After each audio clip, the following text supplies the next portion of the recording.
This fucking thing is now pissing me off. I'm starting to really hate Patreon. Okay. The program itself. I'm sorry. Because I try to download the list of who the Patreons are, and it says, "Oh, we're going to email it to you, and we'll send you a message when it's after we send it." But then you're like, just fucking send it to me, right? Like, just download it. I used to be able to download it, right? I have this experience when I'm trying to do my taxes, and it's like April 15th. I'm going to buy a TurboTax program from like Target or something. And I'm like, okay, it's for download. I pay for it. And they'll be like, well, we'll tell you when we're sending it to you. I'm like, just send it to me. I mean, I just want Don't it. tell me you're going to It's send it to me. electronic. You can send it to me now. Can we stop talking about it and just fucking do it? Yeah. Oh, And then they like and then a it sends me, it doesn't even send me the shit. It sends me something that says that it sends me a link to download it. Okay. Seems like they're making it unnecessarily difficult. Yeah. Oh, fucker. And then they went and gave everybody free Patreon. Right. Which I think I figured out how not to have that show up. But I don't even know. It might still show up. But then Tony signed up again, and he said it's still showing up free, just so you know. So I like Zoom. That's kind of still working pretty well. They're not on my shit list like Patreon. Not yet. I might say those fucking Patreons, like, say that, like they could take that the wrong way, right? I got to be careful, and I got to clarify. They could take that out of context. From the belly of the Beast Coast, Glastonbury, Connecticut, this is the Cultra Trail Running Podcast. We talk about all the fun shit that happens on the trails that most normal people don't care about. The language we use is fucking explicit and raw, like the trails we run on. So don't listen with your kids! No kids. Cultra is brought to you by our Patreons and supporters, and we are 112% listener supported, and support is good. All right. Well, welcome everybody to the Cultra Trail Running Podcast. I'm your host, Art Byram, and I am joined tonight by Phred Marolo. And I'm here. I think Art called all of his friends and said, like, hey, you want to be on Cultra? And he was like, all right, I'll call Fat Freddy. So here I am. Again, though, see, now this is getting to be a habit here. Like, you gave us a little taste, and now, like, the first couple episodes were free, and now it's like, fuck. Now you gotta pay, man. Now we're back, back in the saddle again. So, how you doing, Fred? I'm doing all right. And you? Good. Yeah, I'm doing okay. I gotta, as I mentioned, I guess in probably the last episode, the one with Andrew Drummond from the White Mountains. When I was there, I fucked up my foot. I mean, excuse me, not my foot, my knee. As the White Mountains are prone to do sometimes, So I did trick out my knee a little bit, which caused me to make the unusual decision in the middle of a run, instead of going back down, which would have been 4 miles. I was on boot spur, coming up out of Pinkham Notch, and it was just absolutely beautiful. And my knee just started bothering me again. I had heard it at Jackson the night before, the day before, but it had kind of gotten better, but it started acting up again. So I felt like I was going to be an irresponsible traveler, because in the Whites, you really don't want to fuck around too much, right? No. Yeah, so I decided, like, I gotta me going out to Mount Isolation, Josh Guillotine and Anna G were there and Josh was going for his 48th, and all of a sudden I'm the kid who is going to make the party, who's going to, like, put a damper on the party and say, we could go and you could get your life ambition and get your 48th, but I hurt myself. So it's the fucking, I don't want to. You know, it's not.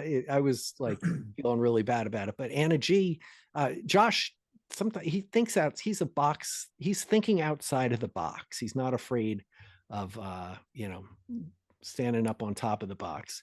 Okay. He figured out that it was easier to go to the top of Mount Washington as an escape route instead of, he said, listen, just climb Mount Washington. It's like only 1.5 miles up from here. And instead of walking down 4.5 miles. And if your knee's bad, you're much better going uphill than down, right? You are, yeah. So I went up to the top to get the free shuttle back down to the lodge, you know, to Joe Dodge Lodge. But then we discovered that the free shuttle was $60. I was going to say, was that shuttle free? No. No, it was not. It was, for the record, it was not free. Spoiler alert there. But it was good. I felt like I was reading, you know, I'm reading a book on mountain rescues and shit like that. And just, they all start with really bad decisions, like usually a number of bad decisions, like, oh, we were trained and we didn't, you know, we didn't train, and, you know, and we went up there and didn't bring a headlamp, and, you know, didn't bring extra clothes or whatever. We were fast packing it. We packed light. We didn't need a headlamp. We didn't need extra clothes. Yeah. Yeah. Or the weather was great. That's right. It was nice down at the bottom. Who knew that Mount Washington had bad weather? They should fucking tell you, right? They should tell you. Nobody knows that. It's brand That's new. right. Yeah. It's the best kept secret that's out there, right? I mean, okay, besides the signs that say you're entering the most dangerous weather in the world, the highest wind speeds ever recorded. So you're probably already fucking dead, you know? Oh, yeah. You're definitely asking for it. So I would just like, yeah, I shouldn't be telling people to like just jump off the cliff now, right? That's not a good thing to say. No. Legally, we're not saying that, but like, if you're in that kind of weather, you might as well, because it's not good. So you don't put yourself in that position. Oh, yeah, don't get there in the first place. That's right. That's right. So, so anyway, yeah. So I went up to the top of Washington. It was great, but my knee still hurts. So I haven't been. Not that it hurts so much. It's just kind of a little bit. It's unstable. So it's lacking confidence. It's like, I don't know. I'm not sure if I'm really into this running thing anymore. You know, is what my knee's saying. Like, can we just like I like recliners seem really nice. You know, so like the knee is sitting in actually I went to the gym today. So so I don't know. I got to tell you about my gym, Fred. I've been telling, I told you a little bit about that, right? The Glastonbury Senior Center. Mm-hmm. Yes. It is the state-of-the-art facility in Glastonbury, Connecticut. And it's pretty cool. You know, I'm a big man on campus. I do push-ups and stuff at the gym and impress everybody with the ability, because I can do a push-up. I do more than one. I do, you know, whatever, 35 or something at a clip. And that's like, you know, you'd think I was Jack LaLane, right? For all our listeners out there. I love Jack LaLane. Yeah. I was just reading a thing on him the other day, and I commented, I think it was like on Facebook or something. Yeah. And I commented that when I was a kid, Jack LaLane was the guy who was like on in the morning before I went to school doing like, I think he invented the jumping jack. He's like the Dean Karnazes of the gym, right? He's like, you guys can go and do your like curls and do all this and stuff like that. I'm gonna pull a train with my teeth. Yes. You know? Yeah. Or I'm gonna like swam around Manhattan Island and stuff. He did. Yeah. I'm gonna pull a tugboat, you know, or something like that. Yep. You know, so yeah, he would do all that shit. Look him up, kids. Google that shit.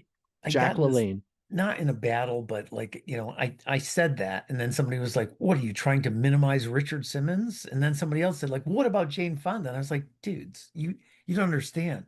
Jack LaLane was in like the 50s and 60s. He was doing this, not the 80s. He wasn't like a leg warmer guy. He was the original. He's the OG. That's right. He was like, you'd read about ads in the paper, ads in the back of the magazines, you know. That's right. Yeah. But he would, yeah, I think he would do that like on his, it might have been like he did it on his birthday or on New Year's Eve or something like that. He had he had like traditions of an ultra runner Yes. too, right? Yep. So yeah, he would pull boats. He would swim and pull like people in rowboats and stuff. I think we got to look this up, and we'll get back to everybody with some details on Jack LaLane in the future, like some interesting Jack LaLane tips. So tune in more to Cultra Trail Running Podcast for your latest Jack LaLane updates. And I'm going to say that he invented the jumping jack. That's why it's called jumping jack. Fucking A. I'm going there. It wasn't like Jack be nimble. I don't think so. Or was he, is he the nimble Jack too? He could be. He might be nimble. He might be quick. I don't know about the candlestick. So yeah, so I went there. So I got to tell you this too, Fred. I had kind of an interesting thing happen at the Glastonbury Senior Center. I've run into Bill Rogers there in the past. That's true. Okay. Fact. I won awards there. Fact. I didn't get a trophy, but I did get a gift card and a certificate of accomplishment, which is pretty much nice. As good as cash these days, right? Yeah. So, but then I had this happen to me, which is pretty fucking embarrassing. I wanted to volunteer there, so I signed up to be a floater to join in and cover any of the times that people aren't there, right? Okay. You know, like there's monitors who sit at the gym and make sure they call 911 if you like have a heart attack or fall over or okay. That makes sense at a senior center, right? That is, yeah. if something bad happens, they call 911. Checked out on a defibrillator, or well, they had to no, because they're not allowed to do anything except call 911. That's all that's what you do. You call 911 and then wish them luck. But maybe not wish them luck, because I don't even know if you're allowed to do that. But at any rate, the volunteers are, it's great that they're there, because there's a lot of people who, every time I go to the gym, there's somebody there who's a volunteer. And basically I call them also audience, because that helps me work out better when I have somebody watching me, right? I'm like that. It's pathetic. It's always been that way. So I signed up to be this floater, and then I think I covered one shift, but then I got to go home a half an hour early. So it wasn't a 2-hour shift. It was an hour and a half. But then they invited me to go to the volunteers lunch, which was very nice. They had a lunch at the senior center that had all the volunteers there. Okay. And there were probably 100 people there. I was shocked. I think everybody who was there was shocked that there were so many volunteers. And these are like people who work the food pantry.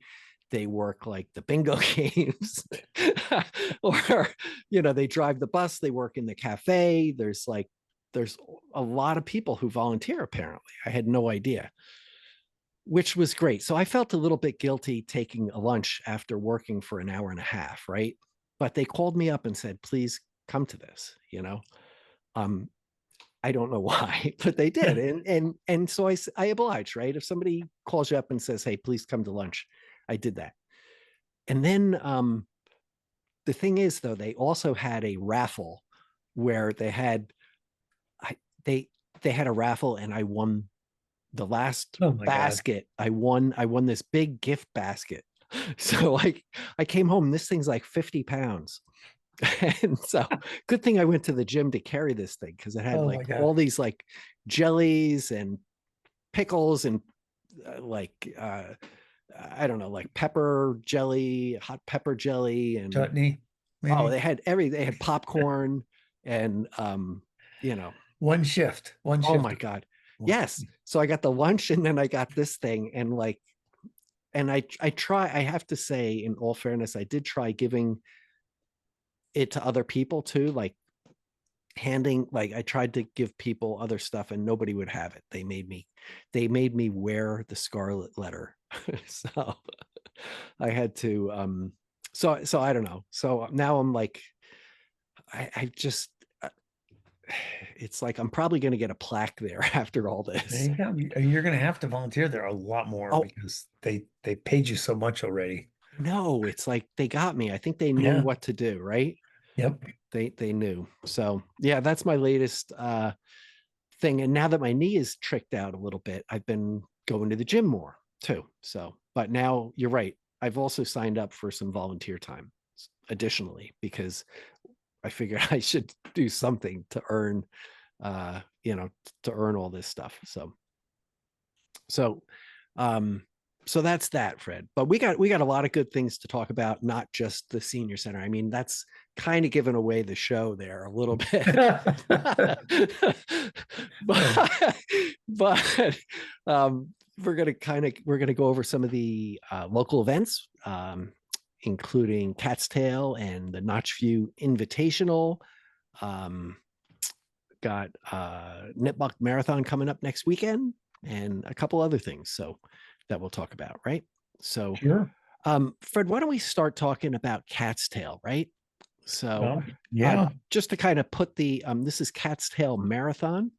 So it is 26.2 miles, I think, right? Something like that. Give or take. It's a trail. Give or take. It's a trail thing, so it's probably 45. So it could very well be. When you calculate in the vert, it probably is. So Cat's Tail is held in the Catskills. In the Catskills. I ran it in, I think, 2016-ish, something like that. Just one time. I wasn't going to run it, but I was scared. And I told somebody that I'm not running it. And then because I'm scared, and then I was like, fuck, if I'm scared, I should really do this. So I did. I signed up and I ran it. So and had a good time. But there's some people, there's a strong Connecticut contingent that goes to the Catskills in New York. The Catskills are a really rough place to run. I think lots of vert in short distance and lots of greasy rocks. They're not really grippy stuff. So it's kind of a different spin because, you don't just have like rock slides. You have, you can slip and break your neck too. You're probably going to use your hands at some point. Right. This is not just your feet. Your claws. You need your cat claws to get up there. There you go. I wonder if they'd allow you to bring like an ice axe or something. Or like I'd want like a fucking, what's that thing that Batman had? Like the where you shoot the shoot the thing and shoot the rope up rock and then pull yourself in. And then you winch yourself. Yeah. Nice. You have the automatic winch that brings you up there. That's a choice to I have to check the rules. I bet it doesn't say you can't use one of those, right? Probably doesn't say. It does not explicitly. They're not explicitly forbidden yet. I think you may have hacked it. Yeah, that could be the way. Yeah. Oh, I think, does he use a gun or does he use the batarang or whatever? Doesn't he use like a boomerang off his utility belt to throw that thing? He might. I don't know. Good question. I haven't seen Batman in a while. Yeah. Batman, if you're listening, call us on the bat phone. Or reach out to Commissioner Gordon. There you go. And we'll figure this shit out. So who won Cat's Tail, Fred? Jared Brown of Albany, New York. Very good. All right. 4:38. 4:38. It's a challenging marathon. You're not going to qualify for Boston there. So yeah, not unless you got to be old. Even old guys, I don't think 4:38 will get you in, even over 70. Really old. Jared Brown's only 39, so that's not getting him in Boston. Yeah. Nope. I was thinking Ben Nephew, I think it was a hot year this year, I have to say that, or warmer. And I think Ben Nephew won it at 4:30 one year when he and Gil, yeah, boy, now I'm forgetting his name. He's a pretty big runner too. I should know that, but when he ran it and smashed his head, I think that was 2016. So okay, that's not a guy who smacked his head and got like a bunch of stitches on a tree that was hanging over, and I think Oof. Ben Nephew was trailing him, and then helped him out, and the two of them finished together. So I was just gonna say, I think I remember that now. David You told the story. David Gilroy, David something, I think. Yeah, famous runner, but Not David Gilmour. He's the guitarist for Pink Floyd. oh, yeah, that's probably right. Was it Pete Townsend or that Morrison kid? Yeah, that Morrison guy. There you go. That's another part of the podcast. So give us the top 3 men and maybe the top 3 females? Top 3 men: Jared Brown, Connor Matheson of Glen Rock, New Jersey, and Liam Cregan of Florence, Mass. Great. Good. And top 3 female would be Keir Davis of Pittsfield. Yes. Okay. Again. Yeah. Way ahead of the rest of the field. Wait a minute. Callie Janulis. Okay. Of Randolph, New Jersey, and Amy DeMarco of Shoreham, New York. Very good. Well, congratulations to them. And who do we know? Like, I know a couple people who ran it, but I'll let you kind of go through it there if you want. I'm going to give you a few, like the Connecticut finishers, even ones that I don't personally know. Jason Reynolds from Greenwich was 12th in 5:44, so he tore it up pretty good. Going a little bit farther down, Jessica Crandall was 21st in 6:29. That's fast. I think I ran 6:45. I'm thinking. Yeah, so she was 15 but minutes she's ahead. Like, I'm not surprised. Like, she could, yeah. she'd beat my, she'd kick my ass on a good day. So there you go. Yeah. Julie Frazier, 6:53. Very good. Jennifer Broom of Branford. Don't know her. All right. Matt Austin from Terryville. And then he came in just ahead of our own Michael Lopresti-Loop in 7:19. And I think there was somebody else, right? Anna Garston is in here. And I'm Anna G. Oh, there she is. Anna G was 8:19. Yep. And that's your Connecticut contingent. Wait a minute. Dan Broom, 8:51, and Phred and Karen came in 9:24 and 9:37. Okay. Very good. Okay. So a good day was had by all. Yeah. That's always that's good. Yeah, that's a good race if you want to kind of find out what things are all about. That's what the Catskills are all about. That's a good way to do it. I think a little bit more forgiving than the Manitou's Revenge, but it's same finish line. So same finish line, but yeah, and so it's shorter. You still got to scramble up onto the ridge line, and you just got to scramble down. But it's only 26 miles. Only 26 miles. Any way you look at it, you're going to get scrambled. Yes. So, yeah. But great job by everybody. Yeah. Okay, so also happening this past weekend was NotchView Invitational. So look at this. So in the 24-hour, we have Jesse Michaela. So and in first place as the overall winner and first female too. So nice. Congratulations to Jesse. Hot on her heels, Marcus. So Marcus, I actually called Marcus during the middle of this race. I didn't quite realize that he was running at the time.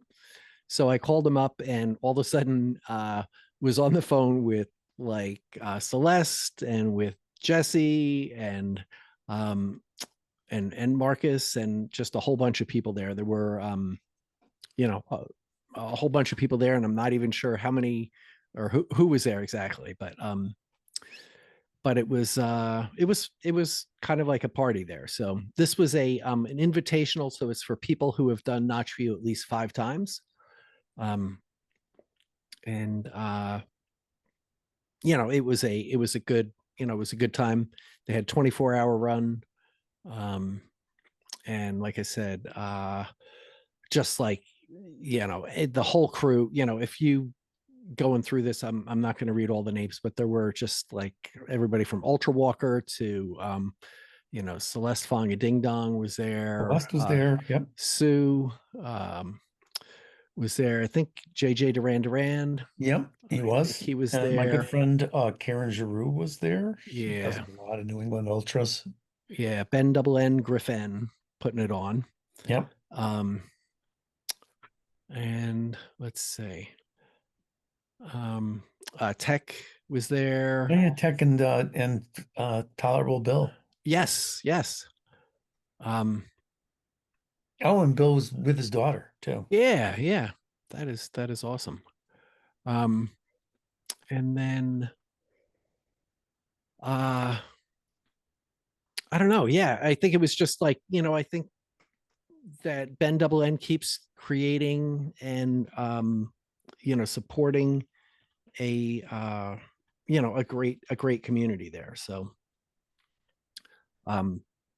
you know, good for him and good for the name, Christina. I don't mean to just call her Bill's daughter. She's got a name. She's Tolerable Christina.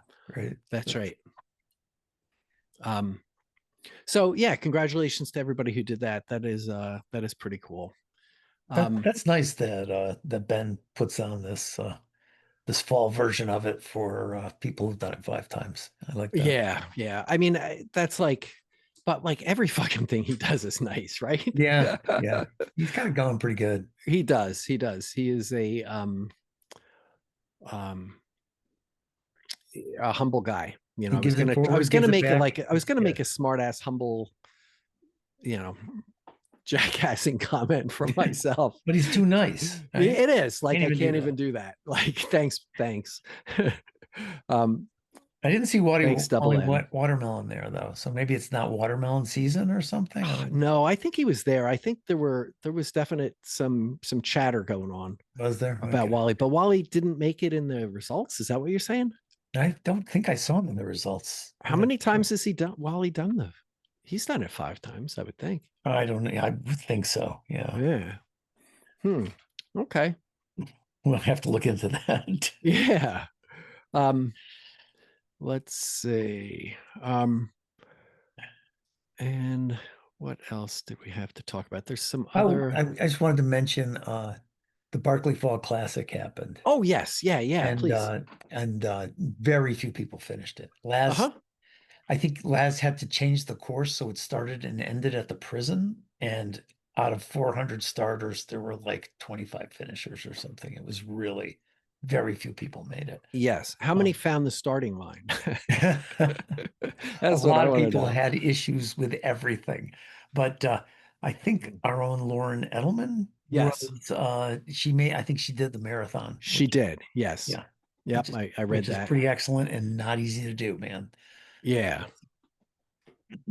Yeah. And I think her comment was like, as hard as you think this is, you're not even close. Yeah. So. It's true. Well, we had Lenny's mom on last year talking about just how ridiculous it is. Yeah. Yep. She went and risked DNF by going for the 50K. Yep. And did it. So yeah, that was a great episode. That was very nice talking to her. So let's see. Anything else on that? Well, a friend of mine, Jared Beasley, just came out with a book on Laz called, I think, The Endurance Master, something like that. And it just came out. And so if you're interested in Laz's races, like what Laz has given to the ultra community, I mean, he really has done a lot. Then you should check out his book. So, I think, but Fred, we can't talk about that yet because I'd like to have him on. oh yeah, let's have him on. Okay, all right. So Fred, can you deliver? Oh yeah, sure, I can get Okay, this guy. all right. Okay, You're just getting how someone much like, I don't Patreon know. money is it going to take, Fred? How much? Name your price. All of it, Art. Just pour the whole thing out. It's all it's going to be is all we got, right? That's right. Excellent. Okay, so next up we have a race coming. We have the Nipmuc Trail Marathon, which I had signed up for, but unfortunately, my knee, right? Yeah, that's not going to work with that knee. No, it's not. So it's not. How So many Brian years have they done Rusecki, that, Art? Brian Rusecki is going to have to wait another year. There you go. and James Boating too, and Dan. So but I will be at Alpacaville. So okay. We'll be at the I think it's called Boston Hollow. I always forget what it's really called. And we go there, and I think we've worked that with Brian Roccapriori and usually Crutchley and my gosh, Stacy Clark and Jara at a minimum. So and other it's an all-star cast. It is. It's fucking who's who of it's so but I was trying to ask, how many years have they done the Nipmuc Marathon? It's many, right? All of them, yes. Yeah, because I can remember when I first heard about ultra running, it was already going on. Yeah. Same. I was just thinking about this because I was thinking the first, like right when I moved to Connecticut, one of the first races that I did, because I moved here in like January of 2003, I think, what was it? No, it was October of 2003, November, looking for houses and moved in. And then February of 2004, I went and did this race, right? And it was part of the Hartford Track Club Winter Series. And, it was like $5 or $4 to enter. And I showed up without any money. So I scrounged some, some change out of my car and gave them a power bar. and they accepted that as entry. But my story is that the first guy that I met from the trail running community was Nipmuc Dave. So he had these applications for the marathon that had like mud on them and blood on them as well. So and would just tell me, you're gonna fall. It'll be. I was just gonna say, and he told you were gonna fall. Oh right? Yeah, he did. So it would have been, it was, so that was my first introduction, is that like trail running is very dangerous. So and then very ironically, is a week after that, that was the last week of February.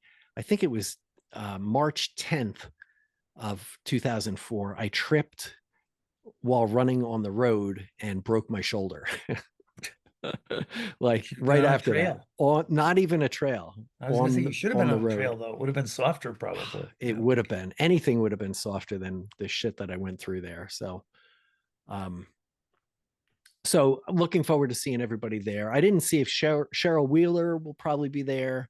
And everybody, Livingston's, and it's a great time there. So if you get this episode by some miracle of God before the race actually starts, go and do it. It's a good one. So all right, which is next weekend. So hurry up. Yes, get out there. yeah. Act now, or sign up for next year's race now. There you go. Sign up now for next. Even though you're not allowed, insist.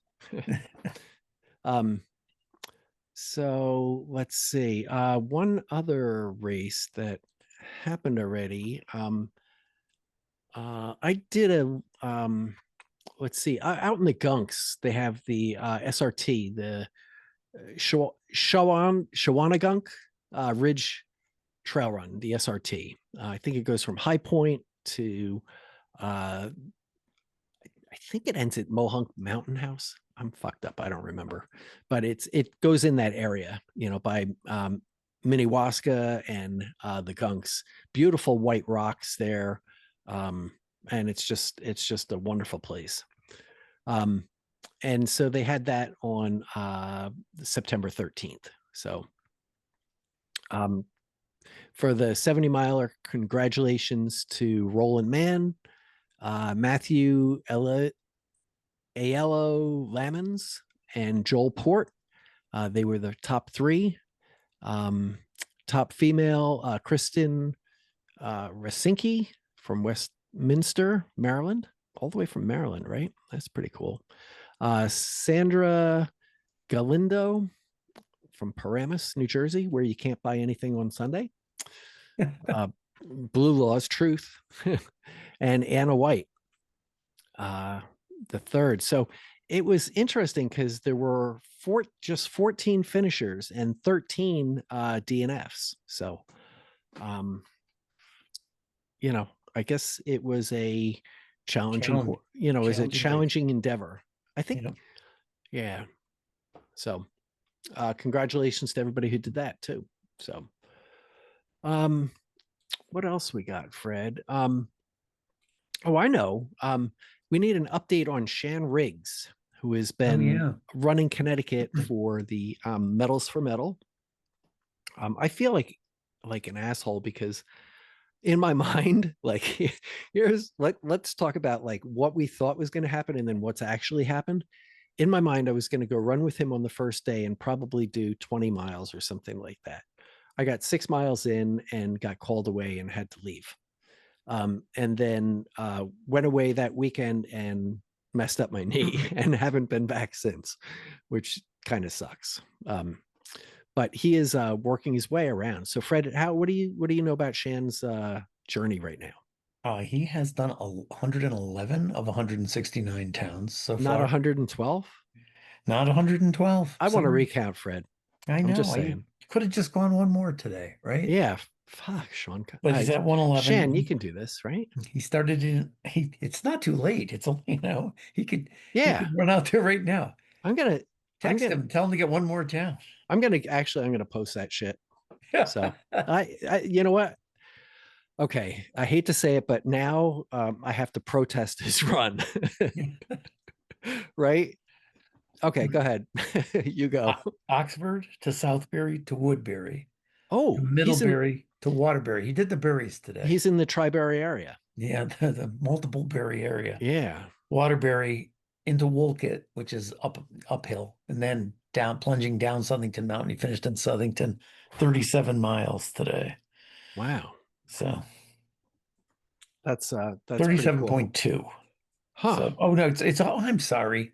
I was just talking from memory. It actually says he's got 114 towns. So he's gone past the 12.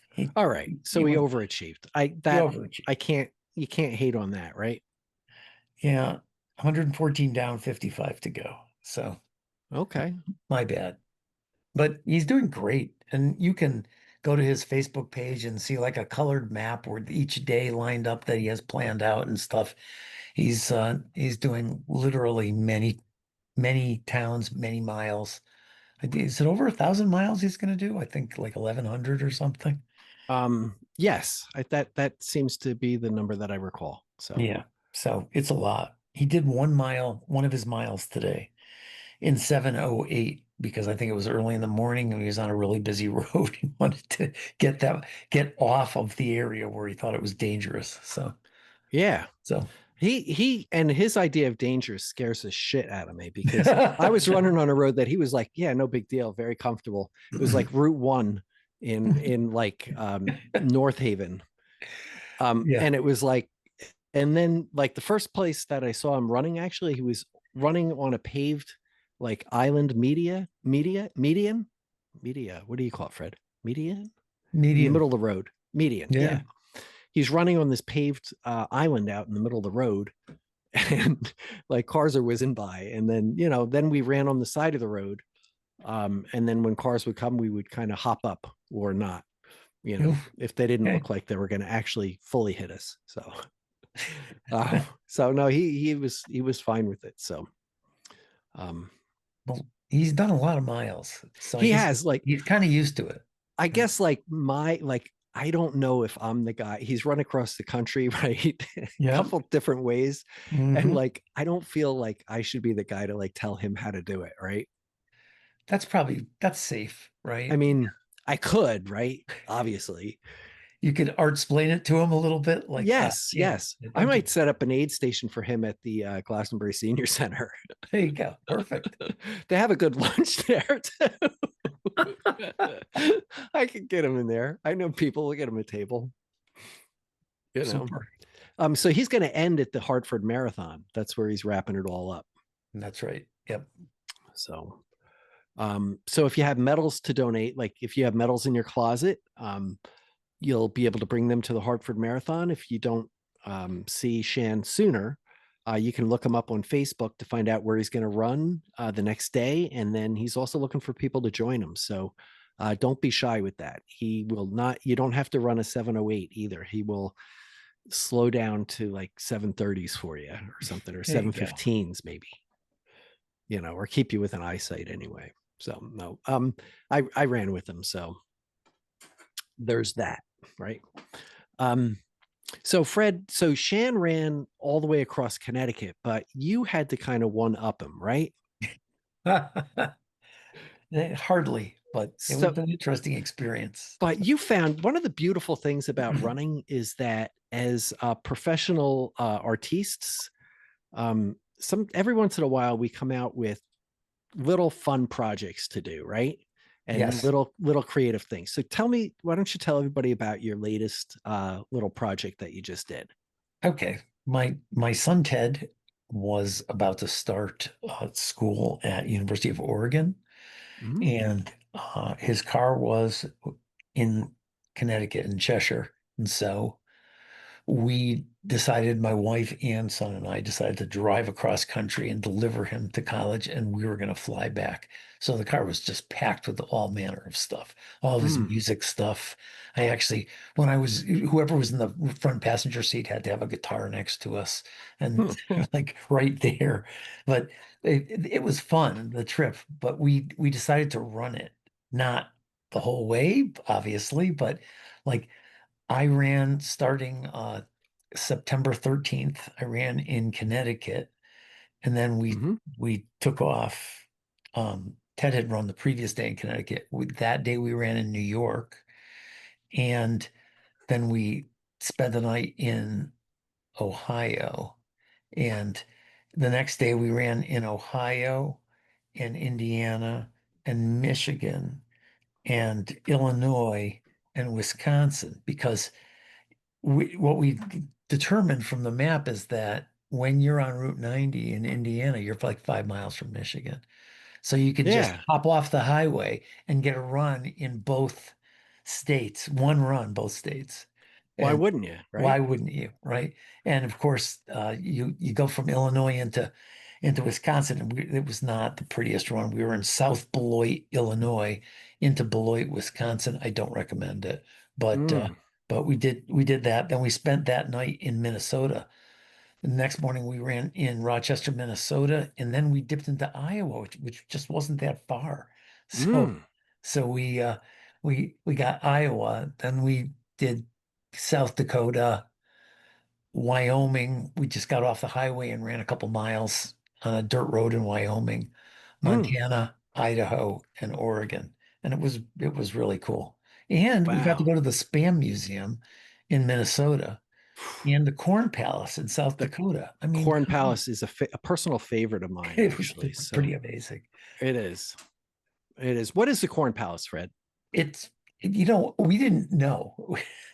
That's okay. It's in Mitchell, South Dakota, and we arrived in Mitchell, South Dakota. That was our one of our nights, and we were looking for a place to have dinner. So we went to a restaurant, and it was next door to this thing called the Corn Palace. Oh So my God! You just stumbled upon it? Yes, yeah. Oh my So we're gosh. looking at the Corn Palace, and Hold on, I got to interrupt here. That's like that's like driving to Florida and stumbling upon south of the border.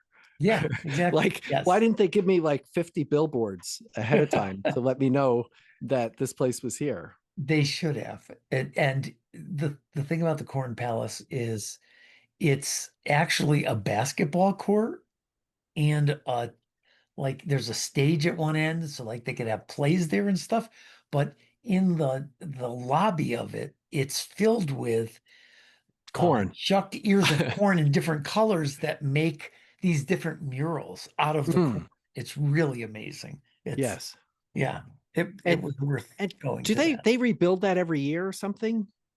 I think Or either no? every year or every couple of years they switch it up, but it's on the outside as well.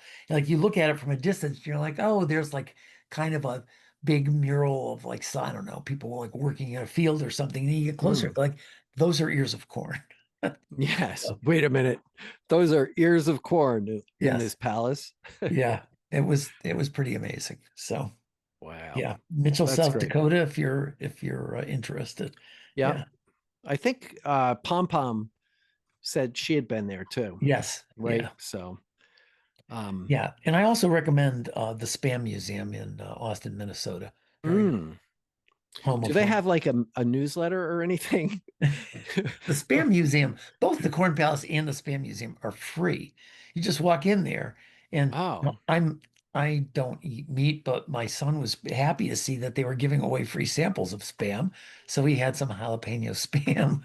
We walked around, saw the whole history of Spam, and how it served our troops in World War II and all this stuff. It was and all the different kinds of Spam around the world and Spam recipes. It was did great. was there a Monty Python? Yes. Okay, There's thank you. Yes. yes. There's a Spammy there's a spam, the TV wonderful playing that spam. Monty Python thing over and over Spam, on spam, loop. spam, spam, Yes. spam, spam.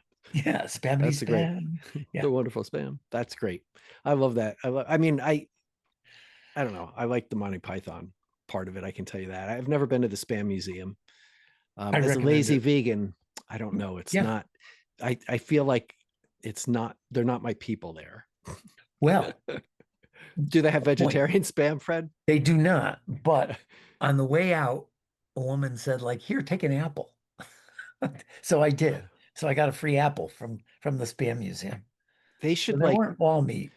They should like give away corn there, and then have the corn maze give away like spam for people who are like, want a little more protein, right? That would be an interesting cross sell. It would. Yeah. Cross pollination there. Yeah. Wow.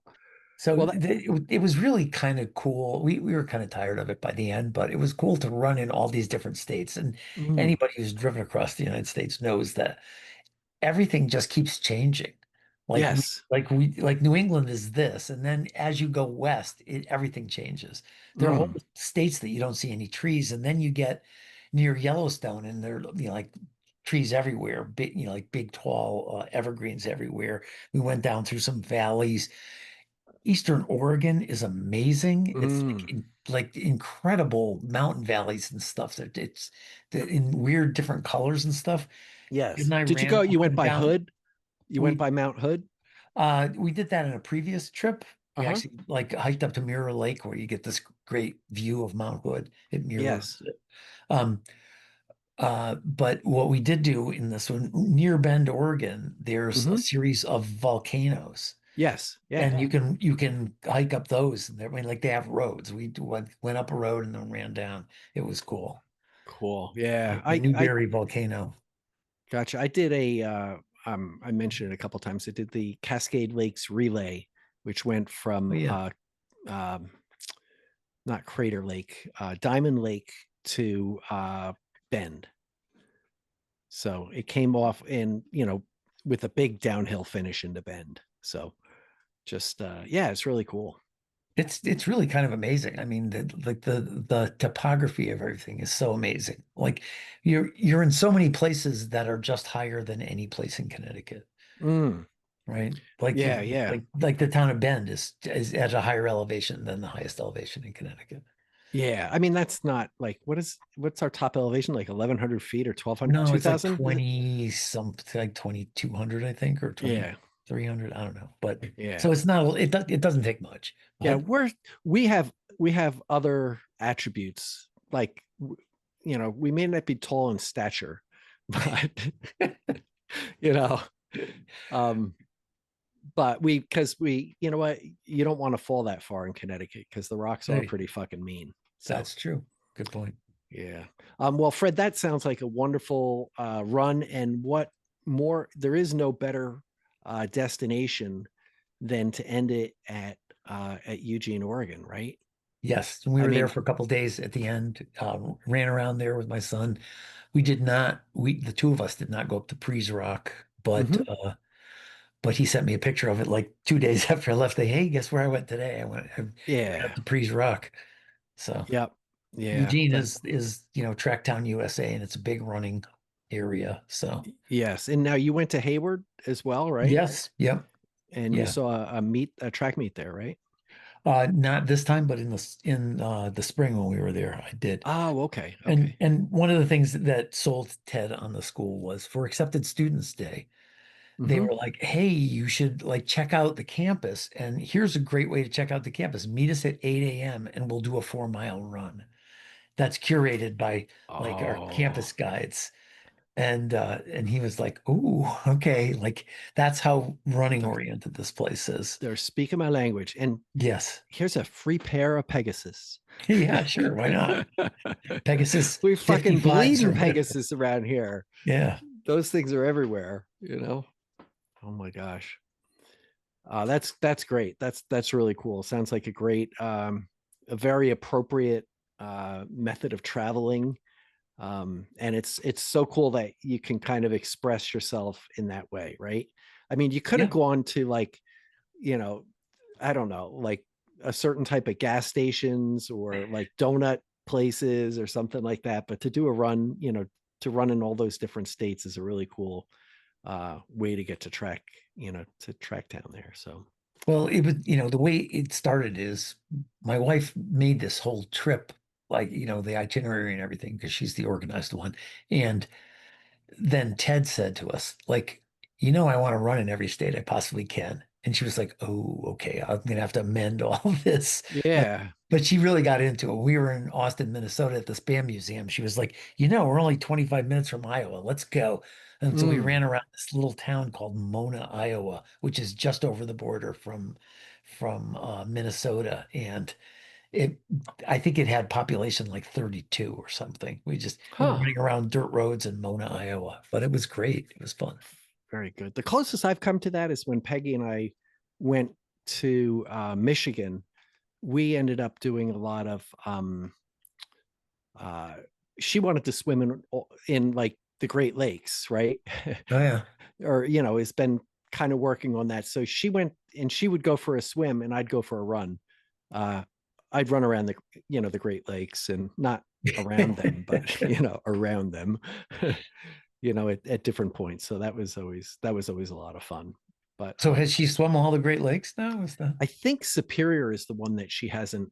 okay? um I think that's the one that she hasn't been in yet. So but I hear it's pretty a lot of big. them.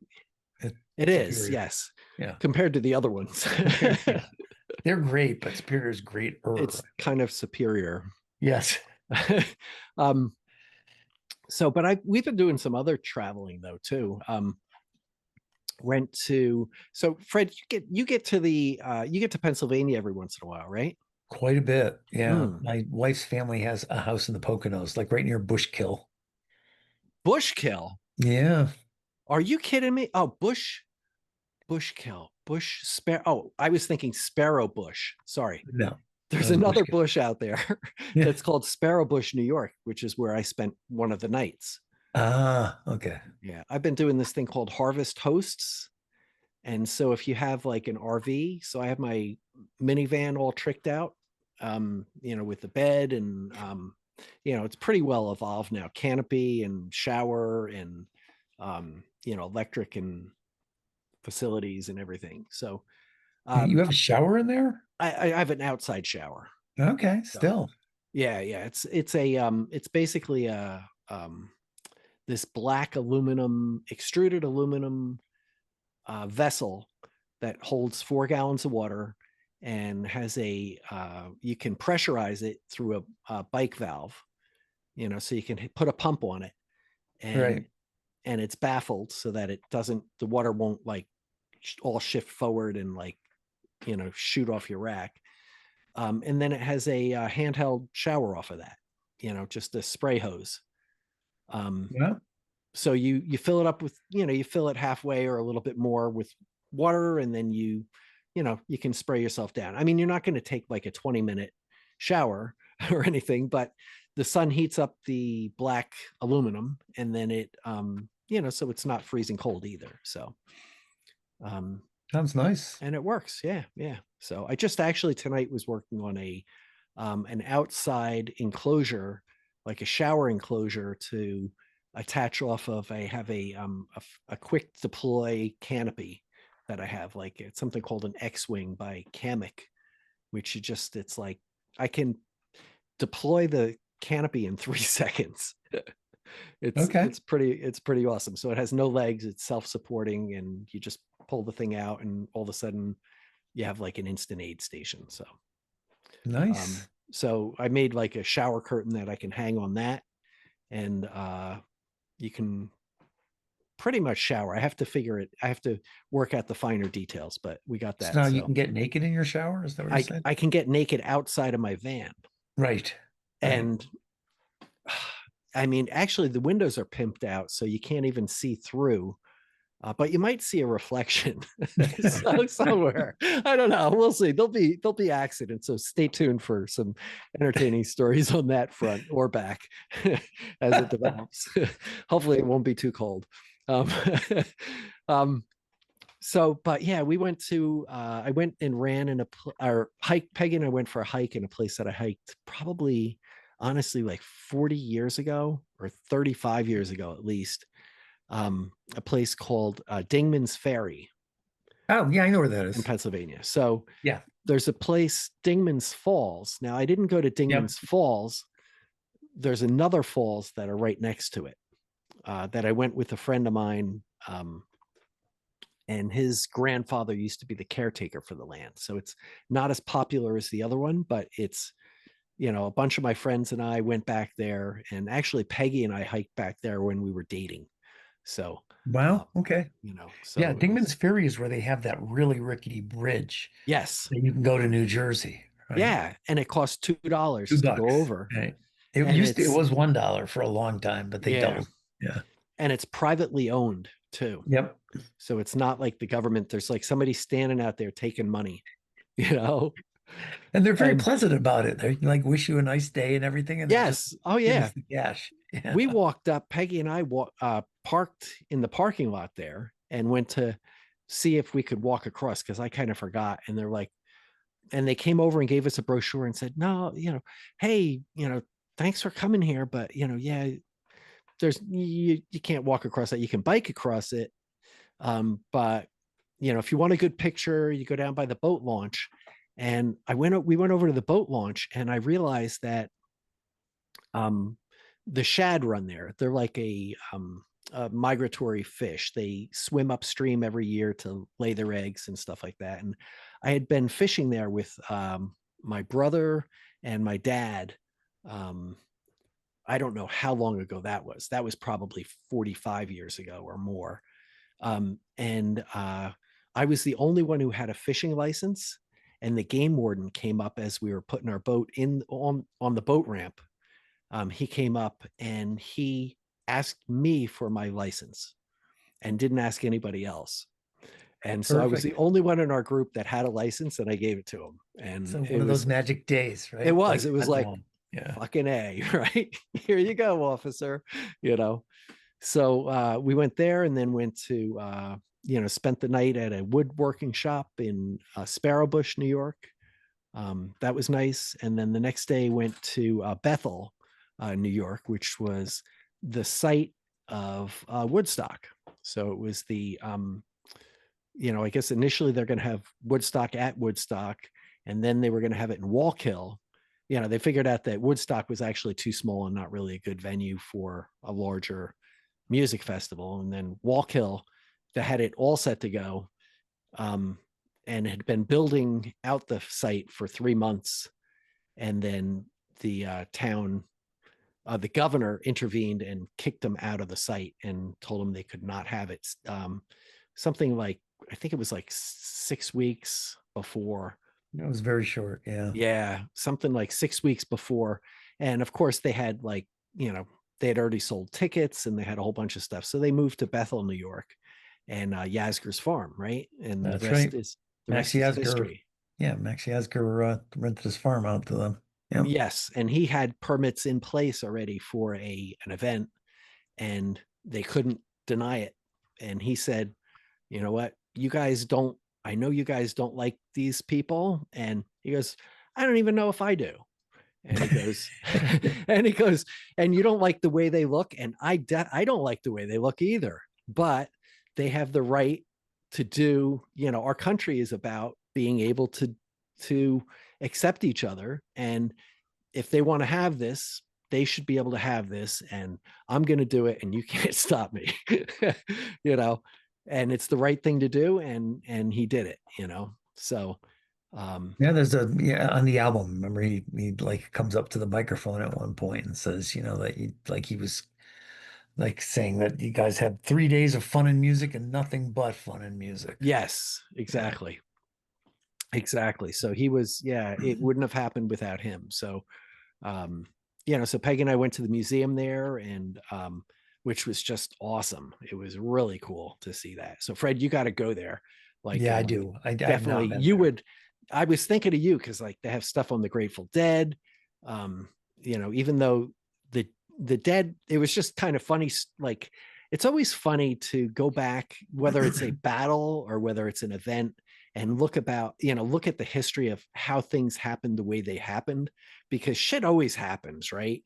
Yep. So the Grateful Dead got out there, and reportedly their sound guy was trying to make adjustments to the sound system that was already kind of set up, and like just made a cluster out of the whole thing.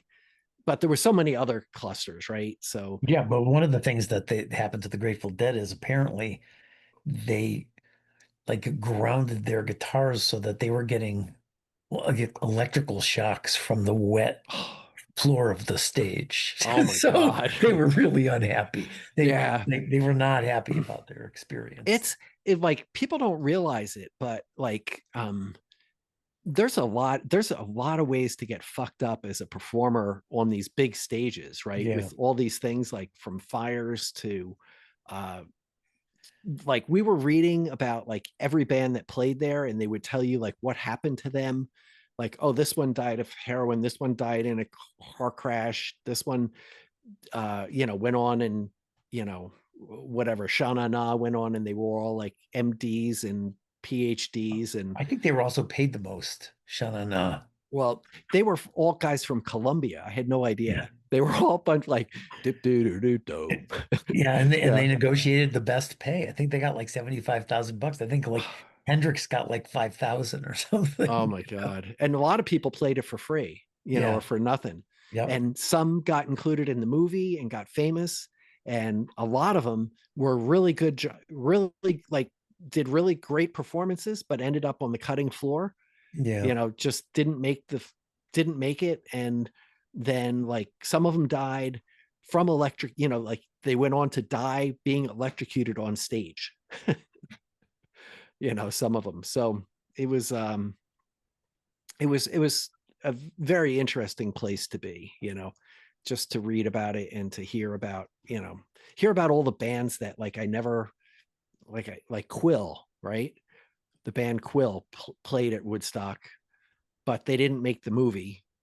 And right. So nobody knows that they played and knows who they are, but they played really well, and they were a really good band and everything. And then like every member of their band after that was like, had the curse on them. Like, like I think only one of them like survived, like, from car accidents to like electrocution or whatever, to go on. But it made me listen to a whole bunch of music that I hadn't heard before, And it was cool. It was cool. Went there and then went to a yoga studio by Minnewaska, which is kind of where that that ridge run, the SRT was. So they had a yoga studio called the Stone Wave, which a lot of people will end up driving right by it. But it was they had a great studio with views of the mountain, and the ridge line at that point looks like a giant wave breaking. When you look at it, it's just overpowering. So that was really cool. Sounds like a great trip. Yeah, it was a good time. So you can only do stuff like that when you're retired, right? I guess so. Yeah. And it was all to, like, be back at work. It was all van stuff, right? So we slept in the parking lot of the yoga studio, and then woke up and went to yoga the next morning, and got to parked in another woodworking shop where we bought a cutting board and got to see a goat and a Highland cow. It's like this little brown cow. So it was nice. It was a good time. So and then got to sleep in the campsite at Woodstock too, at That's Bethel, nice. Yeah. Which was pretty cool. So they let you run there? Are there any trails? You could, if you don't have a banged up knee. Yes. Actually, Peggy ran all around Woodstock. So it was like the roles were reversed. I waited in the van while she went for a run. So and then said, I didn't know how long you were going to be or where you were. Where were you? You were gone longer than you said. Oh my God. I thought you took the brown acid. It was a lot of fun, and then we saw the Black Crowes too. So nice. That's the other thing you can do, is go and see a concert there too. See a concert there. Yeah, I know. My friend Gary's gone there for a few different shows. Yeah. What did he say about the venue? Did he have any comments? I believe he liked it. He's like my age, Gary. So I think that the history of it was really interesting to him, but I think he enjoyed the show. I can't remember who he saw there. He's been a couple of times. Yeah. So the sound they had, we were underneath the pavilion, right? It was in this pavilion that's there, and then they have lawn seats. So we were in the pavilion in the back section, but front row of the back section. And when the warm-up band played, and they were awesome. I wish I could remember their name right now, but it was like the Traveling Dudes and something Riders or something Partners, something like that. They played like funky. They played like funky rock, and it was really fucking great. And the sound was excellent. Then the Black Crowes came on, and every time that guy hit his bass drum, it felt like somebody was kicking me in the chest. It was so fucking booming that it was like warfare on me, and I had to we had to get up and I had to leave. So, and I was feeling really old, and then I got out to the lawn seats, and the music sounded awesome. Just like maybe that's why they made it so loud, because they had to get it out to the lawn, right? When you step back, the sound was really good, but up close I couldn't hear anything because the bass was just stepping over, the bass drum was stepping on everything. So it was crazy. So, but it was good that they had a good warm-up band, Yes, you need a good warm-up band. You do. Everybody needs a good warm-up band, because you're not in it alone, right? You're just there trying to play your music, but you need other people to help you out sometimes, right? You need some community, Art. That's right. Need community. You need some support, right? Support is good. Yeah, support is good. So if you wanted to support like Cultra, what do you think you could do, Phred? You could write a review of us. That would be good. Yeah, that would be good. I said us. Look at that. I act like I'm look at you. Yeah, I'll allow it. I'll allow it. That's good. In fact, you should write a review and say how great I personally was. Right? Like, that's even better. 5 stars or 4.5. That's right. 4.5 small stars. Okay. Writing reviews good. Being a Patreon, good. Hmm. Just talking us up. Go to the Facebook page. Say hi. Yeah, Yeah. do that. Yeah, Good, because good actually, stuff. like Facebook's been a little quiet lately. I'm just saying.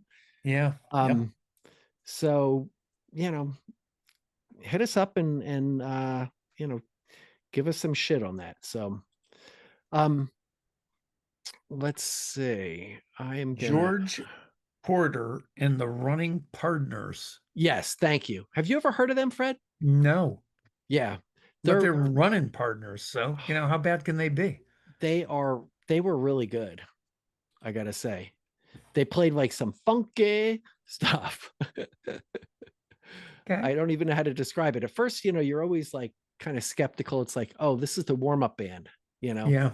and then you give them a little bit, and then they kind of really grew on us, and I Sometimes liked the them. warm-up bands are good art. Yeah. Oh, these guys were very good. And then once I heard the Black Crows, I was like, oh my God, the warm up band was so, at least there was the warm up band, right? Because I Yep. was like, you know, I don't care if she walks with angels, but like she's got to adjust her bass, right? I saw the Black Crows as a first act for Oasis many years ago at the Oh, Oakdale. uh-huh. And I thought they were okay, but I did not love them. So Yeah.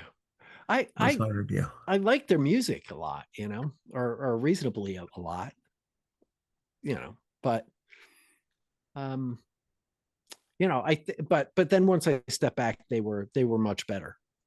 But and we also had a drive. We had an hour drive after the show was over to get to our overnight destination. So God, so now I'm like complaining that the music is too loud and it's up too You're really late. getting old, aren't you? Oh my God. I wonder if they'd come and play the Glastonbury Senior Center. I bet I could book them there, right? I'll tell them, Yeah, Bill sure, why not? Rogers. I'll talk to Bill and we'll see if we can make it happen. Um, so I would like to talk about our Patreons, right? Can we do that, Fred? Yes, let's do that. Okay. Oh, All it's been right. so long since I've done this art. Yeah. So you owe us, Fred. So get going. I suppose so. um, let's see. So first up is hashtag Hundo Joe Lasky. Thank you, Joe. First on the list, first in our hearts. That's right. Hundo Joe. Big dollars, Albert Star Galactica. Yeah, did you see he actually was on Facebook, had a t-shirt with like all the names of the class of 65 from, I don't know, like some elementary school or something probably. And it had his regular name on it. And he was like, that's my real name. I don't buy that shit. I'm just saying. Nice try, It right? just said Albert Gallatin. I was like, where's the star? Come Albert on. Star. I mean, Yeah. that's like his stage, this is his stage name, right? So he's like a Zimmerman, right? Yep. Yep. There you go. We have two New York Banano, rocking the jorts.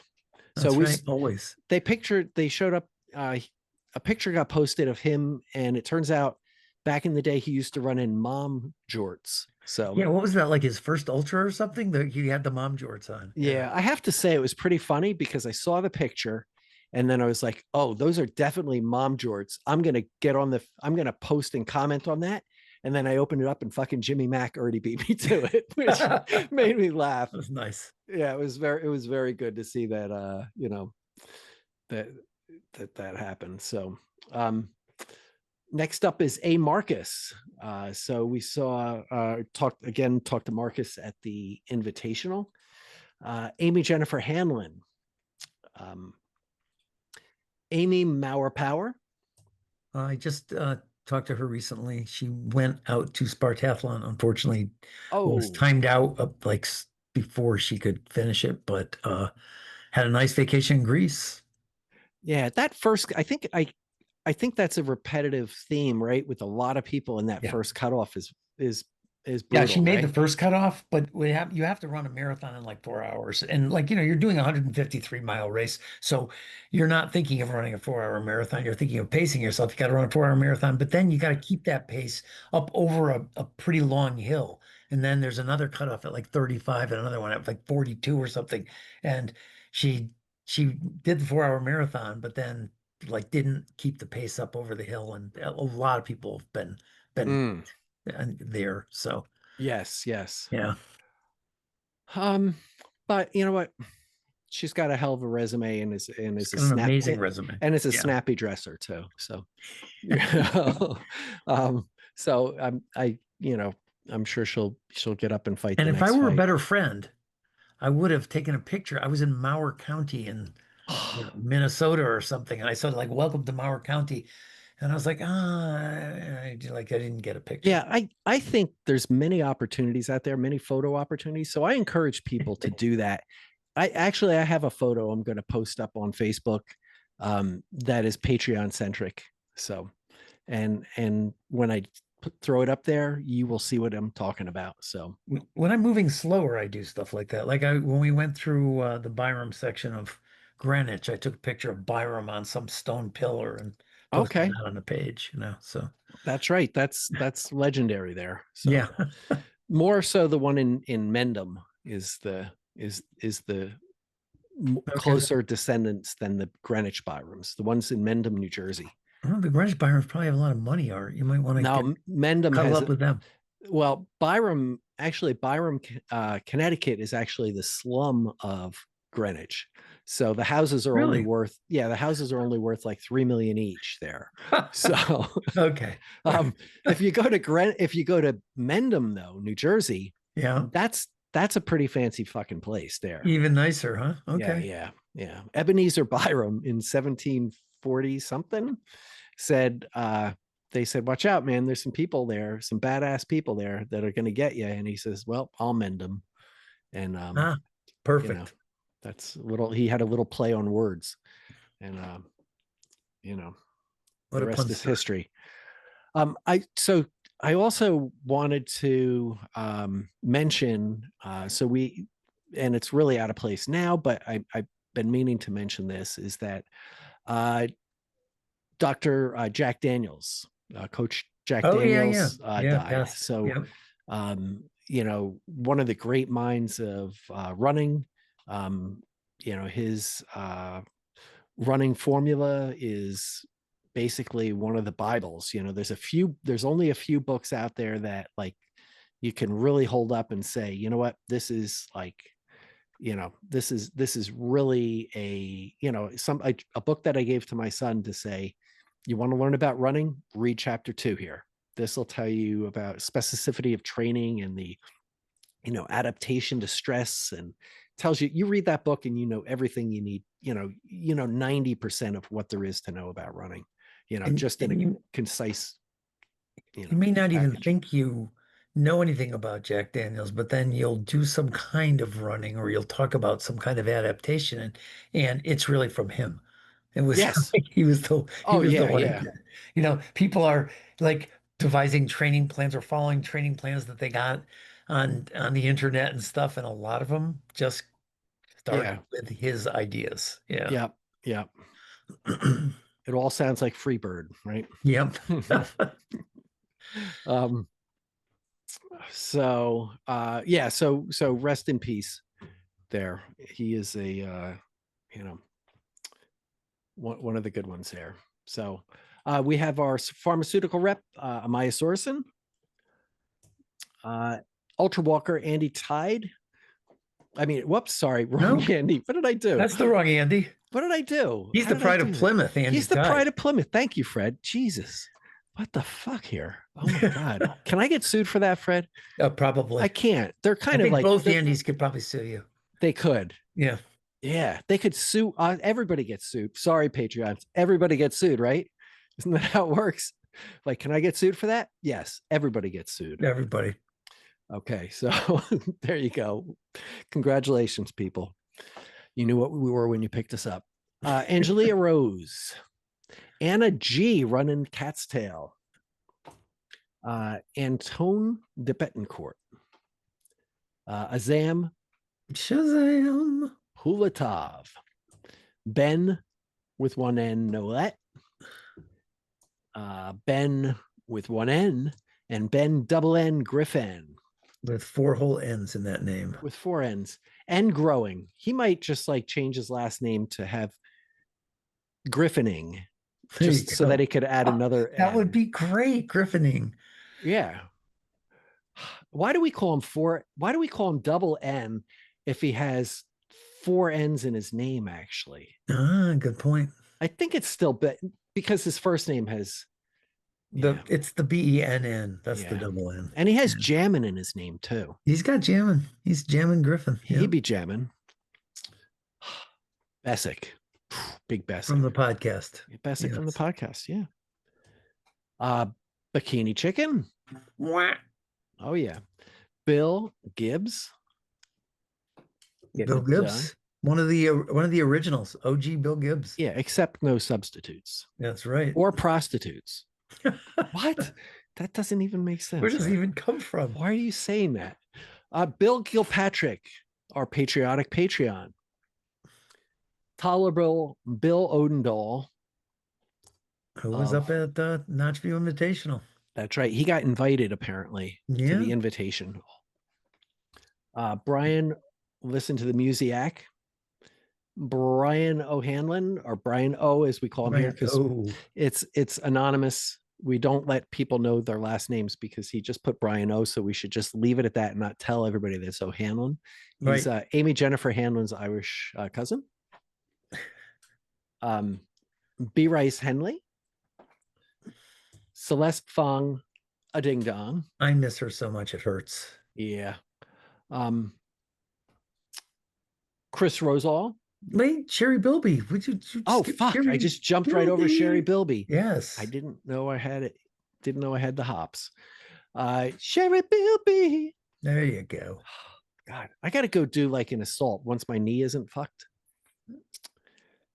You know, that sounds like I'm going to go attack somebody. Yeah, so, I'm just leaving that there. Yeah, let's just leave it there. Maybe I am attacking somebody. Okay.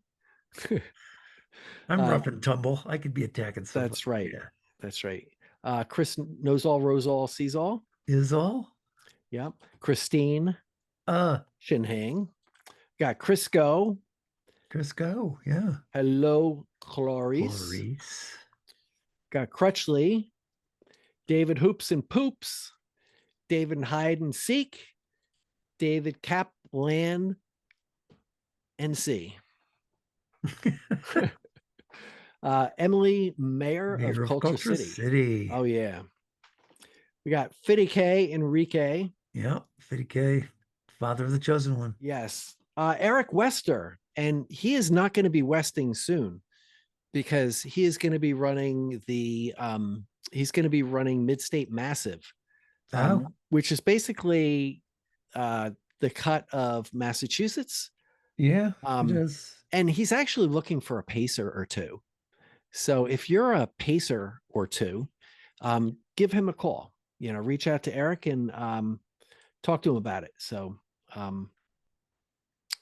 you know, it's 100 milers. How fast could he be going? He's westing all the time, right? You can do it. You can do it, but we got to keep him from westing. Oh yeah, right. Keep moving. No westing. So Eric Wester, reach out to him, or reach out to me, or reach out to somebody who knows him, or send a self-addressed stamped envelope to the belly of the Beast Coast. That's right. Glastonbury, Connecticut, 57 Pippin Drive East, 06033. Glastonbury, and that's Glastonbury, Connecticut, as you knew. The founding father of Lord of the Rings. Franklin Gandiago. Franklin Gandalf. Right. Fast Fred from Cheshire. That's right. The other Fred from Cheshire, from the Shire. From the Shire. Got Joffrey Myler. So Jamie Myler, we wish her happy travels. She's out trotting the globe. Good for her. Yeah. Way to go, Jamie. Yep. We got Walter Greg Matthau. So you know, good to see him around there. So he is, I don't know what he's up to lately, but I'm sure I'm going to bump into him sooner or later there. Hot Sweaty Balls. You never know who that was when you looked at the email, right? You could be completely anonymous. You never know. Yes. Sweaty Balls. That's right. Actually, he does. Fans of the podcast, when you interviewed him, would be able to tell you that he actually he let everybody know about his sweaty balls and how he got that name Oh yeah, that's as right. a hash. That's his hash name. That's his hash name. Yep. Um, Sweaty that balls. and JJ Duran at the Invitational. Jack I. Smith. Jack I. Smith. I saw her that she is driving for Lyft sometimes now, and I would love to call a Lyft and have Jack I. Smith pull up. That would be awesome. How many stars would you give her? Like 100, probably, maybe 200. Yeah. Wow. You're gonna need more stars. Gonna need a bigger galaxy. You need a bigger car for all these stars. That's right. Why don't you take it, Phred? Jacques Sarbach. Oh, yeah. He was running like somewhere in the Alps last weekend, I think, right? That's right. Yes. Yeah. Good, like one of the UTMB something races. But that's right. Awesome. Yep. To go, Jacques. Jake Cocaine. Jamie Myler, who we already mentioned. The aforementioned.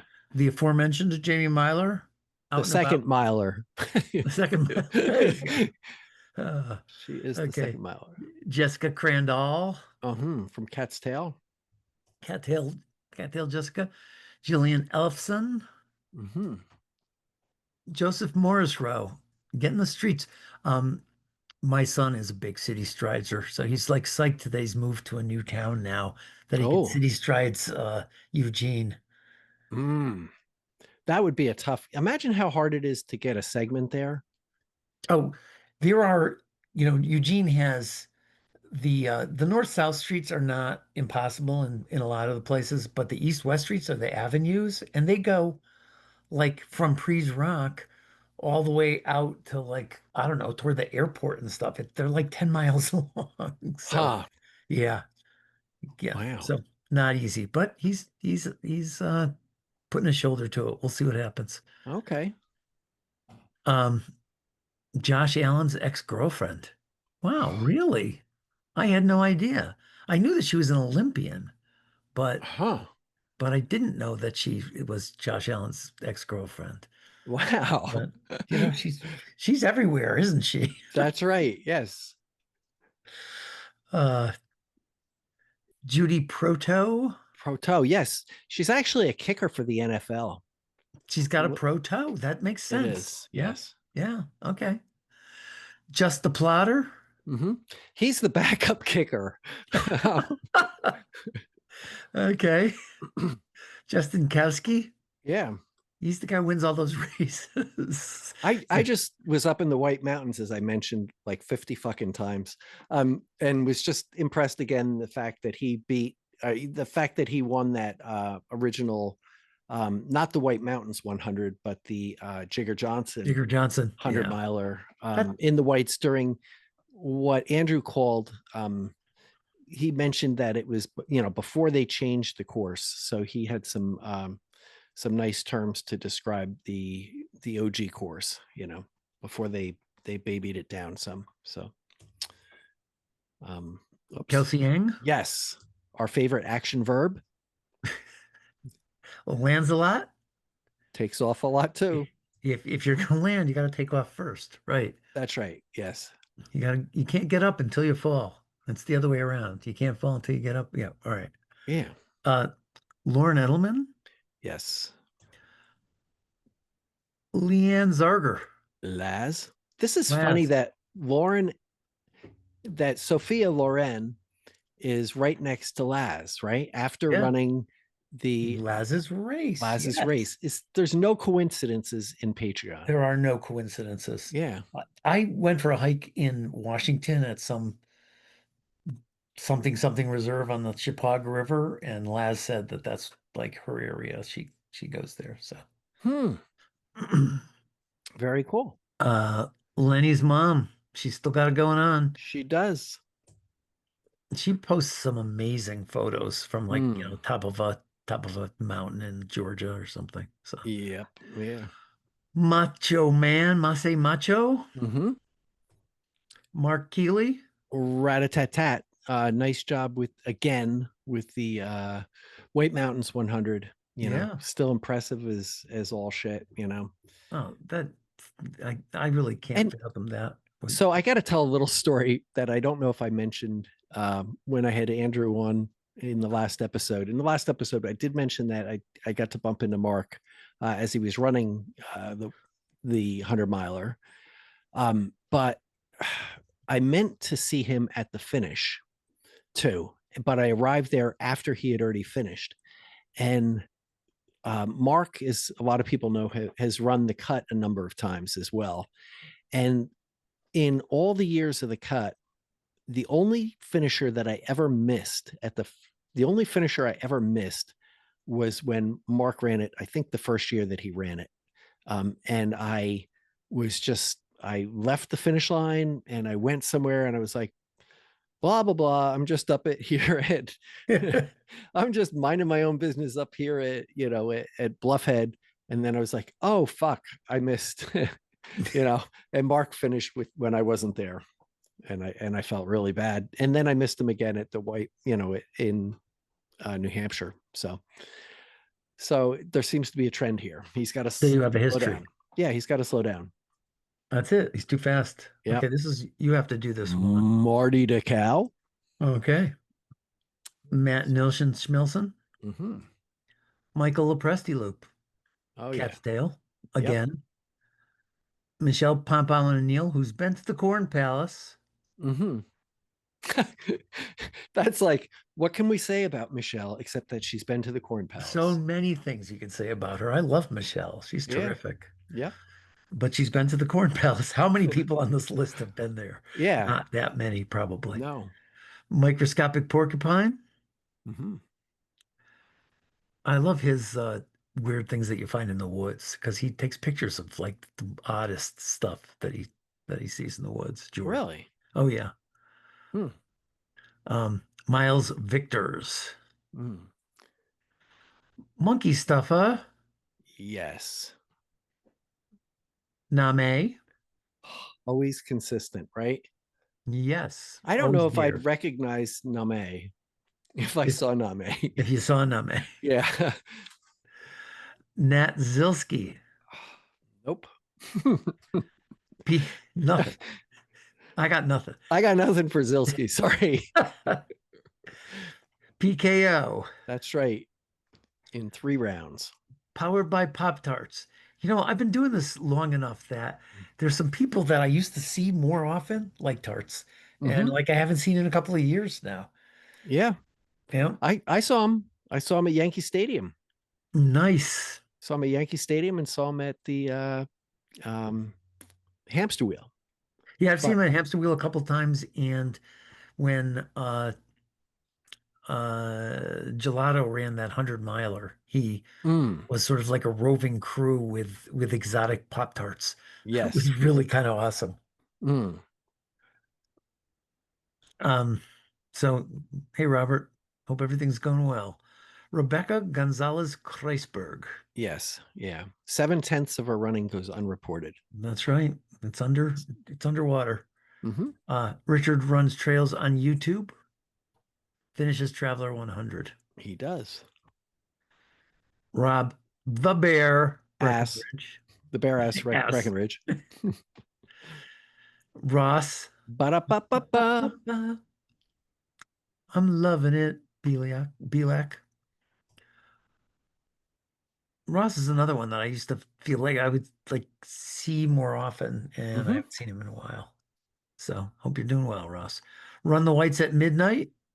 Yeah. Oh, so I was looking at a town in the Whites, like possibly having a Cultra remote office. Okay. In the Whites, and I was looking to hide out if they're coming for you. Yeah. So I'm not going to tell anybody. Only between me and the people who listen to Cultra, which means that I'm basically fucking safe. You're good. So we're gonna. One of the towns I was looking at was Littleton, and I just thought that would be pretty cool, right? If I lived in the same place, in the same town as Ross did, but in a different state. That would be awesome. Yeah. Trying Yep. to. And it's weird that right after him is Run the Whites at Midnight. See, again, there's no coincidences in Patreon. Littleton, New Hampshire. I'm just trying to get. Oh, okay. Let's see where it is. All right. It's north. It's Yeah. north of the Whites. Yeah. I was just trying to see where it was in It's a great town too. Where it was in relationship to the Vermont border. Yeah, it's getting there. It's as high up as Burlington. Yep. Or Mount Montpelier. Montpelier, as some people call it. As some people call it. Yes, but I'm wondering French. if it was Jacques taught me how to say that. Wondering if it was north of Chocolate Chip Zone, but it might be a little bit. Okay. Yeah, because okay. Oh, I didn't even think about that. The advantages of being closer to the chipster. Yeah. There are advantages. Yeah. Sandy Barbells. Yes. Sarah Tsuan and Crew and Porus. Simon C. Edgett. He's a poet and he knows it. Which is good because his poetry's good. It is. Steep Endurance. Oh, wait. No, we got the Slurpee Runner. What? Slurpee Runner. I missed Slurpee Runner. Yeah, how'd you do that? It slipped right on that ice. Slurping around. Gulp. Steep Endurance. I was cleaning out some running stuff and I found a Steep Endurance sticker yesterday. So I stuck it on a picture I have hanging up in downstairs.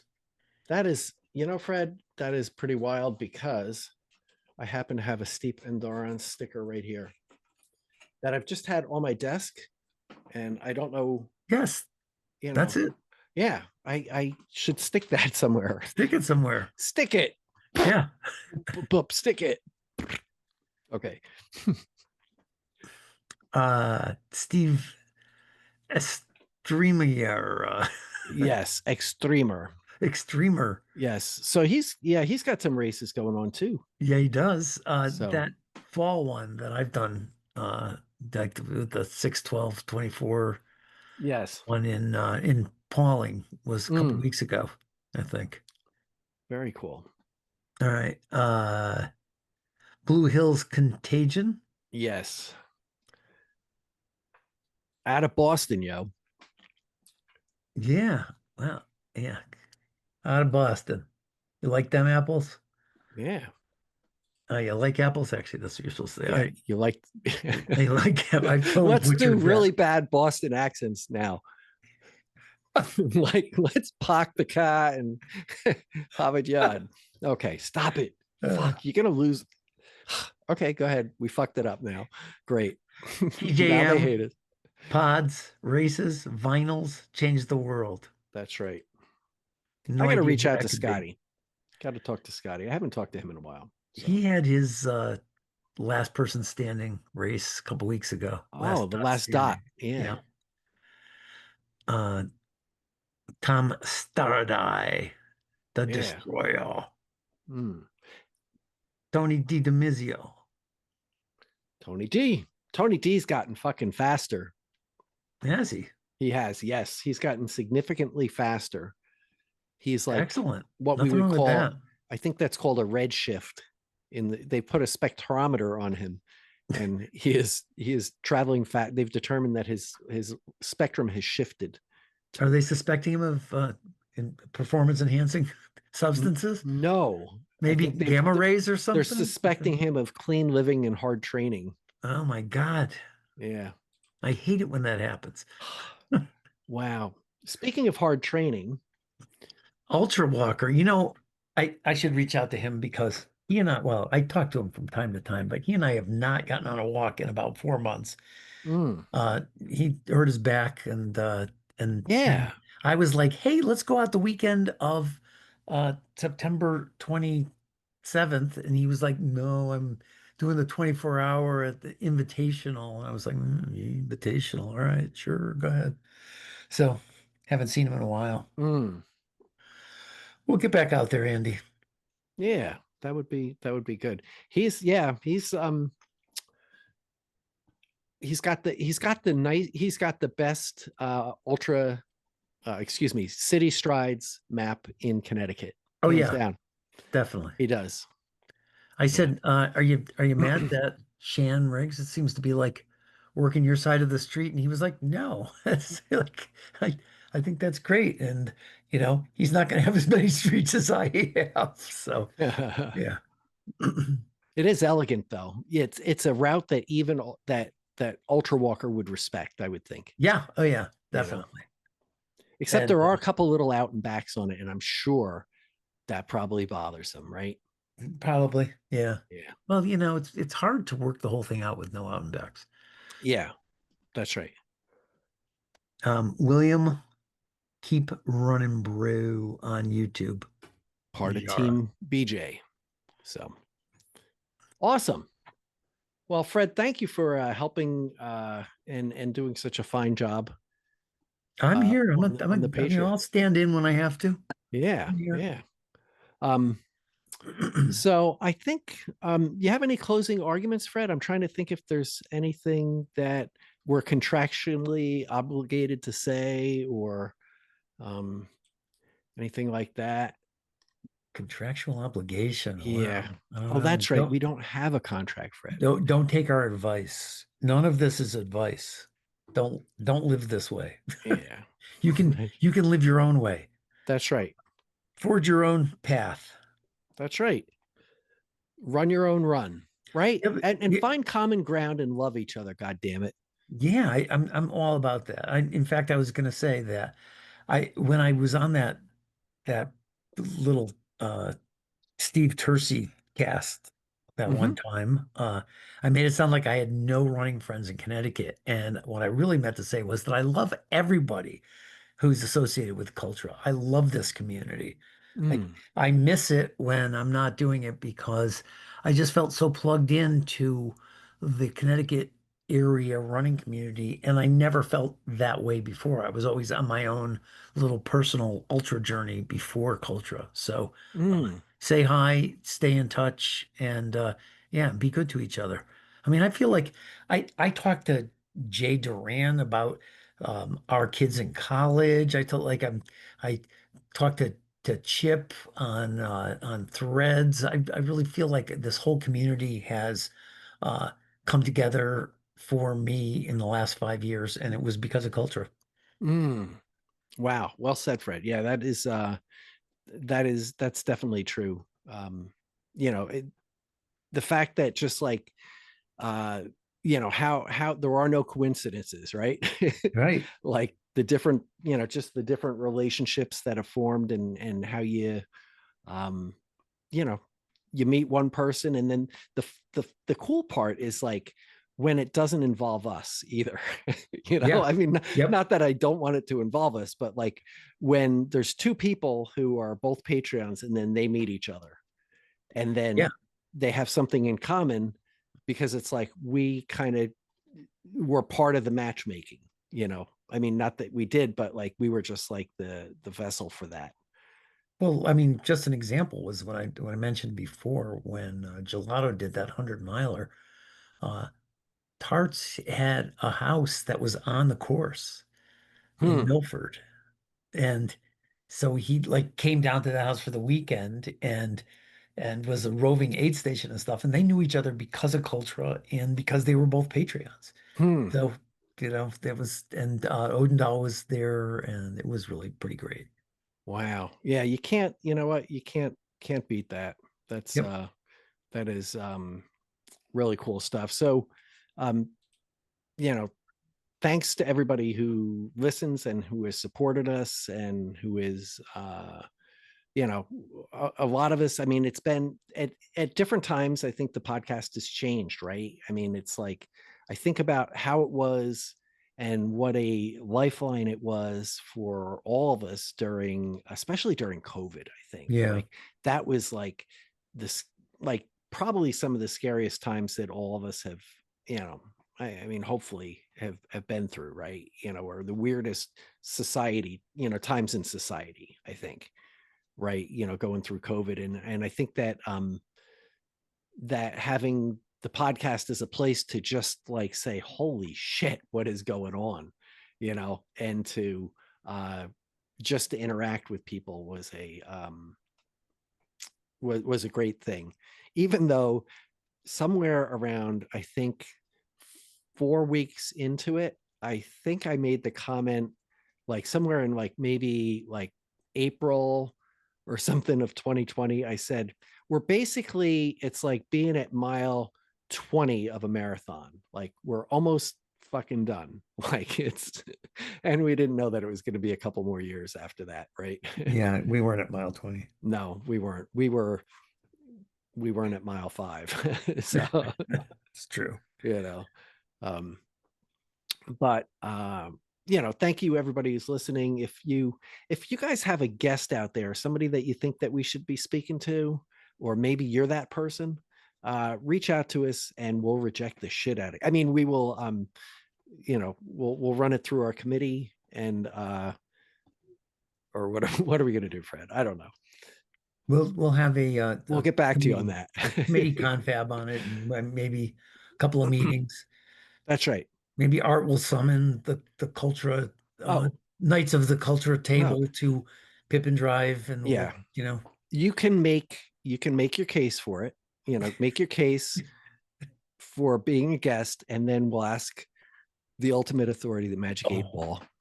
Yes, and the 8 Ball. See what the 8 Ball says. If you should be a guest or not, and then that's basically what governs most of our decisions around here, our corporate strategy, and all that. So, but thank you everyone for listening. If you've made it this far, of course, seek professional help, and we will see you all in a mile and a half. All right.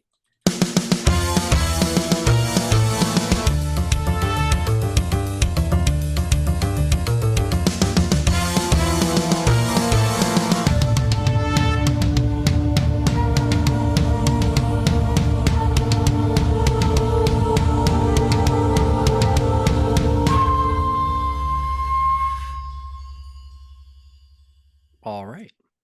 And we're clear. There we go. Good show, everyone. Good. Yes. For all our handlers. Yes. I would producers. Like to thank the crew. I'd like to crew. Thank the entire crew and our producers and all of our support people, the studio, and the the list is so long, Phred. It's just the people who vacuum the studio, to the soundproofers, the video editors, I don't know. They do such a good job. Zoom for your help. The monkey who's lost his voice. Yes. Did you see, by the way, that Paulius was in the world sky running championships? No.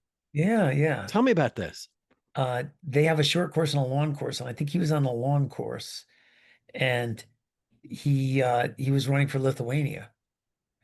That's his home country. And so he got on the Lithuanian national team for the World Skyrunning Championship. So he got to do the 85K course, up in the mountains and stuff. And he was first Lithuanian, but he was I don't know, 69th in the race or something.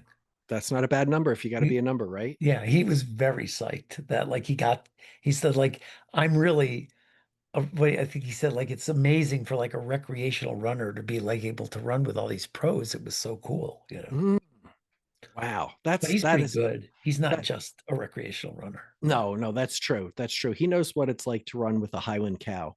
Yeah, well, are you friends with him on Facebook? He runs with that white dog that he has up on to the tops of the fells and everything around. I gotta look at it again. I tend to try to stay on our page mostly. Mm-hmm. And then, try to stay off the rest of it as much as I can. Well, it's kind of it's a cesspool, but yeah. And I only really go to our page, but usually, but I only watch on TV. I only watch the History Channel too.